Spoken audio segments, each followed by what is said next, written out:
आपका बच्चा पढ़ लिख कर घर में बेरोजगार है, चाहे गुजरात तमिलनाडु में जाकर मजदूरी कर रहा है, लेकिन आपको उसका चिंता नहीं है।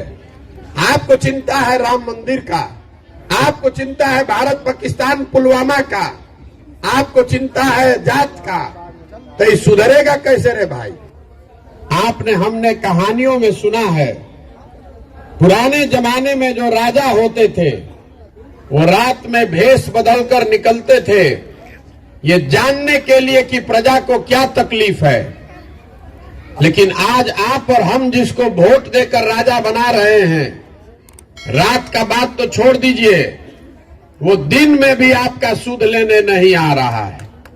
अगर कोई गलती से आ भी गया, अगर कोई गलती से आ भी गया तो बड़े नेता का तो बात छोड़ दीजिए, छोटा नेता भी जो आता है तो इतना सिपाही लेकर घूमता है, इतना पुलिस लेकर घूमता है कि जनता से उसको भेंटे नहीं है। सबको जान का खतरा है, कहता है ऐसा। हम आज 200 दिन से पैदल चल रहे हैं, आप यहां रात के 10 बजे यहां आकर बैठे हैं। इतनी बड़ी व्यवस्था है लेकिन इसमें एक भी सिपाही नहीं है। हमको तो 200 दिन में एक कुत्ता भी नहीं काट रहा है। गांव शहर हर जगह पैदल ही जा रहे हैं, गांव के जो जगह होते हैं वहीं पर रुकते हैं। हमको कहां कोई मार रहा है? कोई नहीं मार रहा है। नेता सिपाही लेकर ज्यादातर इसलिए चलते हैं कि कहीं आप उससे ये पूछ न दें कि भैया जो तुमने काम कहा था वो काम तुमने किया नहीं। तो ये दुर्दशा है हम लोगों की। लेकिन मैंने आपको कहा कि ये राजनीतिक दल नहीं है, ये वोट मांगने का अभियान नहीं है, इसलिए हम लोग किसी नेता के खिलाफ कुछ गाली गलौज नहीं करते। आप अपना ज्यादातर समय इसमें बिताते हैं कि किस नेता ने क्या खराब किया। अगर आपके समर्थन वाली सरकार है तो आपको लगता है कि आपकी सरकार ठीक काम कर रही है, विरोधी काम अच्छा नहीं कर रहा है। जो नेता आता है वो यही कहता है कि हम अच्छे हैं, हमने अच्छा काम किया है, हमारे विरोधी ने अच्छा काम नहीं किया, हमको वोट दीजिए, हम आपका काम कर देंगे। तो मैं बिल्कुल उलट बात कह रहा हूं। हम कह रहे हैं कि बिहार में जितने लोग नेता हैं, जिसको भी आपने वोट दिया, जिसकी सरकार बनाई, जिसने जो काम किया या करने का दावा कर रहा है, सबको सही मान लीजिए। ये बहस मत कीजिए कि उसने काम किया कि नहीं, सबके बात को सही मान लीजिए। ये मान लीजिए कि 40 वर्ष तक कांग्रेस ने बिहार में बहुत काम कर दिया। ये भी मान लीजिए कि लालू जी के 15 साल के राज में बिहार में सामाजिक तौर पर पिछड़े हुए लोगों को आवाज मिल गई, सामाजिक न्याय हो गया। ये मान लीजिए कि नीतीश जी और भाजपा के सरकार में सुशासन आ गया। लेकिन अगर सबके बात को सही मान भी लीजिएगा तो भी आज बिहार देश का सबसे गरीब, सबसे पिछड़ा, सबसे ज्यादा भूखमरी, अशिक्षा और बेरोजगारी वाला राज्य है। इससे तो कोई इनकार नहीं कर सकता। इतना बात तो आपको किसी को समझ में आएगा कि अगर 50 वर्ष से सारे दल, सारे नेता मिलकर आपकी स्थिति नहीं सुधार सके तो अगले 50 वर्ष में भी ये नहीं सुधरने वाला है। आपको समझ में ही नहीं आ रहा है कि आपके परेशानी का कारण है क्या। जब तक रोग के कारण का पता नहीं चलेगा तब तक आप रोग का इलाज नहीं कर सकते। आप पहले ये समझिए कि बिहार में इतनी गरीबी है क्यों। दूसरे राज्यों में भी भ्रष्टाचार है, दूसरे राज्य में भी सरकार आ रही है, जा रही है, वहां का नेता भी सब कोई बहुत साधु नहीं है, फिर भी दूसरे राज्यों के मुकाबले बिहार में इतना गरीबी क्यों है, इसको चिंता करने की बात है। हम आपको बता रहे हैं कि आपकी गरीबी इतनी क्यों है। देखिए, दुनिया भर के विद्वानों ने गरीबी से निकलने का 3 ही रास्ता बताया है। पहला रास्ता है पढ़ाई।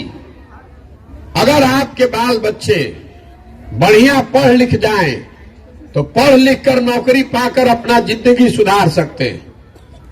दूसरा रास्ता है खेती। अगर आपके पास जमीन है तो खेती करके भी आप अपना जीवन सुधार सकते हैं। और तीसरा रास्ता है पूंजी, पैसा।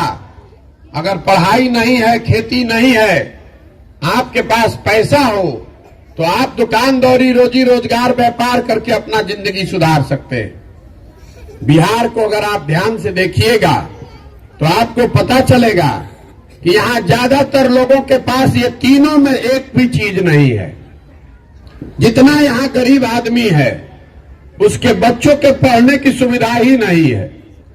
आपके बच्चों के पढ़ने की यहां कोई व्यवस्था नहीं है। आप में से कुछ लोग ऐसे हैं जिनके बच्चे प्राइवेट स्कूल में पढ़ रहे हैं, तो आपको लग रहा है कि हमको तो कोई दिक्कत नहीं है। तो आप भी ध्यान रखिए कि आपका बच्चा स्कूल तो प्राइवेट में जा सकता है, लेकिन कॉलेज उसको सरकारी में ही जाना है। तो कॉलेज में भी यहां पढ़ाई नहीं हो रहा है, कॉलेज में भी खाली डिग्री बंट रहा है। स्कूल में खिचड़ी बंट रहा है और कॉलेज से डिग्री बंट रहा है, पढ़ाई दोनों में कहीं नहीं हो रहा है। तो जब आपका बच्चा पढ़ेगा ही नहीं तो मजदूर नहीं बनेगा तो डॉक्टर, इंजीनियर, कलेक्टर बनेगा। तो बिहार में ज्यादातर लोगों के बच्चों के पढ़ने की सुविधा ही नहीं है। तो दूसरा रास्ता मैंने आपको बताया, खेती। मान लीजिए पढ़ाई नहीं था तो खेती से ही कुछ जिंदगी सुधर जाती, वो क्यों नहीं हो रहा है? तो ये बात आप जानिए कि बिहार में जो 100 लोग रहते हैं, 100 में 60 आदमी के पास एक धूर जमीनें नहीं है। यहां 75 साल में भूमि सुधार को लेकर कोई प्रयास नहीं किया गया। नतीजा ये है कि 100 में 60 आदमी बिहार में ऐसा है जिसके पास एक धूर जमीन नहीं है। देश में सबसे ज्यादा भूमिहीन लोग बिहार में हैं, और जो 40 आदमी के पास जमीन है जो खेती कर रहा है, उसमें 35 आदमी ऐसा है जिसके पास 2 बीघा से कम जमीन है। तो जो 2 बीघा से कम जमीन वाले लोग हैं, वो खेती जो करते हैं वो कमाने की खेती नहीं है, वो खाने की खेती है। आप उतना ही उपजाते हैं अपने खेत में कि आपका और आपके बाल बच्चे का पेट भर जाए, उससे आमदनी का जुगाड़ नहीं है। बिहार में सिर्फ 4 से 5% लोग ही खेती के जरिए आमदनी कर रहे हैं। बाकी लोग या तो खेती करके अपना और अपने बाल बच्चों का पेट भर रहे हैं या फिर खेत में मजदूर हैं। तो आपके पास पढ़ाई है नहीं, खेती है नहीं। तीसरा रास्ता आपको बताया मैंने, पूंजी। अगर आपके पास पैसा होता तो कम से कम कुछ नहीं तो 5 को भैंसे पाल लेते, अपने गांव में कोई दुकान खोल लेते, फार्चून किराना खाद का व्यापार कर लेते। तो बिहार में प्रति व्यक्ति औसतन हम लोग 35,000 रुपया कमाते हैं साल भर में। देश में प्रति व्यक्ति एक आदमी औसतन कमाता है 1,45,000 रुपया, और बिहार में हम लोग कमा रहे हैं 35,000। तो इस महंगाई के जमाना में 35,000 रुपया में आप खाइएगा क्या, बचाइएगा क्या, और पूंजी कहां से लाइएगा? तो जब आपके पास शिक्षा है नहीं, खेती है नहीं, पूंजी है नहीं, तो आप गरीबी से निकलिएगा कैसे? जितना हाथ पांव मारना है मार लीजिए, 10 घंटा काम कीजिए कि 12 घंटा। मोदी को वोट दीजिए कि प्रशांत किशोर को कि लालू नीतीश को, ये सुधरने वाला नहीं है, सुधर ही नहीं सकता है। जब तक यहाँ पर लोगों के बच्चों के पढ़ने की व्यवस्था नहीं बनाई जाएगी, जब तक लोगों को भूमि नहीं दिया जाएगा, खेती को कमाने वाला नहीं बनाया जाएगा, और जब तक घर घर लोगों को कर्जा पैसा देकर पूंजी नहीं उपलब्ध कराया जाएगा, तब तक बिहार से गरीबी दूर नहीं हो सकती है। तो इतना बात तो हम आपको बता दिए, आप ध्यान से सुने। अब आपको ये समझ में आएगा, आप पूछिएगा कि अगर प्रशांत किशोर आपको ये बात समझ में आ रही है तो इतने बड़े बड़े नेताओं को समझ में क्यों नहीं आ रही है? हम आपको बता रहे हैं कि उनको भी समझ में आ रहा है, तो ये हो क्यों नहीं रहा है? अभी आपको 2 मिनट में बताएंगे तो आपको पता चलेगा कि आपका दुर्दशा क्यों है। अभी आपसे एक सवाल पूछेंगे, सबको जवाब देना है। बिहार में और कुछ हो चाहे नहीं, इतना तो सब लोग मानेंगे कि सबके बच्चों के पढ़ने की व्यवस्था होनी चाहिए। होनी चाहिए कि नहीं होनी चाहिए? सबको जवाब देना है, हाथ उठाकर और मुंह से हाँ बोलिए जोर से, जिसको ना बोलना है ना बोलिए। फिर से हमको पूछने दीजिए। बिहार में और कुछ हो चाहे नहीं, सबके बच्चों के पढ़ने की व्यवस्था होनी चाहिए कि नहीं होनी चाहिए? अभी आपने सब ने कहा है कि होनी चाहिए। अभी 1 मिनट रुकिए, अभी पता चलता है कि आपकी दुर्दशा क्यों है। आपने अभी कहा कि सबके बच्चों के पढ़ने की व्यवस्था होनी चाहिए, तो अब अपने अपने बच्चों के नाम पर ईमानदारी से बताइए कि आपने अपने जीवन में कभी अपने बच्चों के पढ़ाई के लिए वोट किया है? नहीं। जो किया है तो हाथ उठाइए। नहीं किया है। जिसने भी किया हो उठाइए हाथ। अब आप बताइए, आपकी दुर्दशा इसीलिए है, आपको किसी नेता की जरूरत नहीं है। अभी आपने बताया यहां पर, आपको ये मालूम है कि अगर आपके बाल बच्चों के पढ़ने की व्यवस्था हो जाए तो आपका जीवन सुधर सकता है, लेकिन आप पढ़ाई के लिए वोट नहीं देते, तो जो ताला खोलना है उसका चाबी लगाइएगा नहीं, तो ताला खुलेगा कैसे? अभी आप में से तुरंत कोई खड़ा होकर कहेगा कि भैया वोट तो ठीके दे रहे हैं, नेताजी हम लोग को ठग रहे हैं। हम आपको ये बताने के लिए खड़े हुए हैं कि आपको बिहार के नेता नहीं ठग रहे हैं। इस बात को ध्यान में रखिए, बिहार के नेता आपको नहीं ठग रहे हैं। अगर नेता आपको ठगते तो एक बार नेता ठगता, दूसरी बार आप जग जाते, 2 बार नेता ठगता, तीसरी बार आप जग जाते। लेकिन अगर आप 50 वर्ष से ठगे जा रहे हैं तो इसका मतलब है कि कहीं ना कहीं गलती अपने में है। मैं अभी आपको समझाता हूं, जिस चीज पर हम लोग बिहार में वोट दे रहे हैं वो थोड़ा कम या ज्यादा हम लोग को मिल रहा है। हम लोगों ने बिहार में घर घर से 5 किलो अनाज के लिए मोदी जी को, भाजपा को वोट दिया है। तो बिहार में कितना भ्रष्टाचार है, 1 किलो चोरी करके 4 किलो अनाज मिल रहा है कि नहीं मिल रहा है? हमने वोट दिया है अयोध्या में राम मंदिर बनाने के लिए, तो बिहार में सड़क, नाली, गली, स्कूल, फैक्ट्री बने चाहे नहीं, अयोध्या में राम मंदिर बन रहा है कि नहीं बन रहा है? हमने वोट दिया है जाति के नाम पर, तो बिहार में और किसी बात की चर्चा हो चाहे नहीं, घर घर जाति की चर्चा और घर घर जाति की गिनती हो रही है कि नहीं हो रही? हमने वोट दिया है बिजली आने के नाम पर, तो बिहार में बिल चाहे 6,000 आए कि 8,000, घर घर बिजली आई है कि नहीं आई है? हमने वोट दिया है मोदी जी का चेहरा देख के, मोदी जी का 56 इंच का सीना देख के, तो सुबह शाम टीवी पर मोदी जी का फूला हुआ सीना और चमकता हुआ चेहरा देखने को मिल रहा है कि नहीं मिल रहा है? हमने वोट दिया है गुजरात में विकास का कहानी सुन के, तो गुजरात में फैक्ट्री चल रही है, गुजरात में विकास हो रहा है, और आपके बच्चे जाकर गुजरात में मजदूरी कर रहे हैं कि नहीं कर रहे हैं?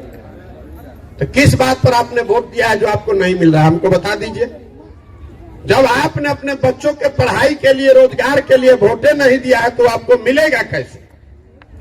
यही बताने के लिए पैदल चल रहे हैं, यही समझाना चाहते हैं कि अगर आप अपने और अपने बच्चों की चिंता नहीं कीजिएगा तो इस धरती पर कोई आदमी, कोई नेता, कोई दल, कोई विचारधारा आपके बच्चों की चिंता नहीं करेगा। क्यों करेगा भाई? जब आपको अपने बच्चों की चिंता ही नहीं है तो नेता आपके बच्चों की चिंता क्यों करेगा?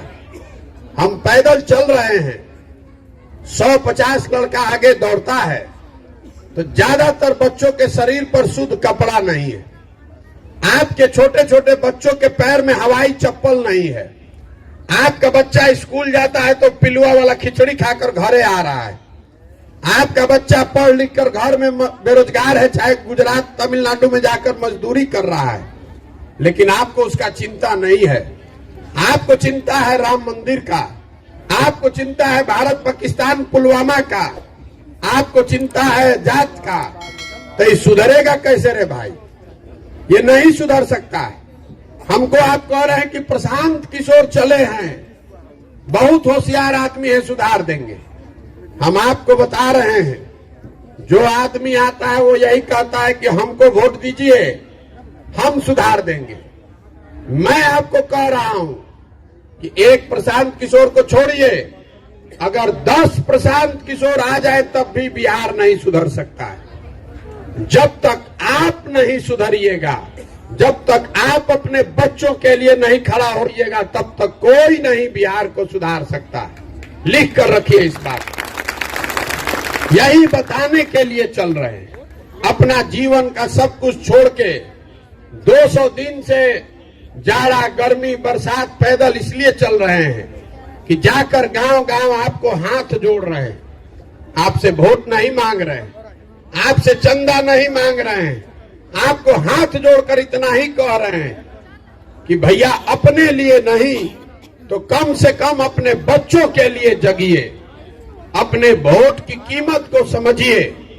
आपके वोट का कीमत 5 किलो अनाज नहीं है, आपके वोट का कीमत जाति नहीं है, आपके वोट का कीमत राम मंदिर नहीं है, आपके वोट का कीमत नाली गली नहीं है, आपके वोट का कीमत है आपके बच्चों का भविष्य।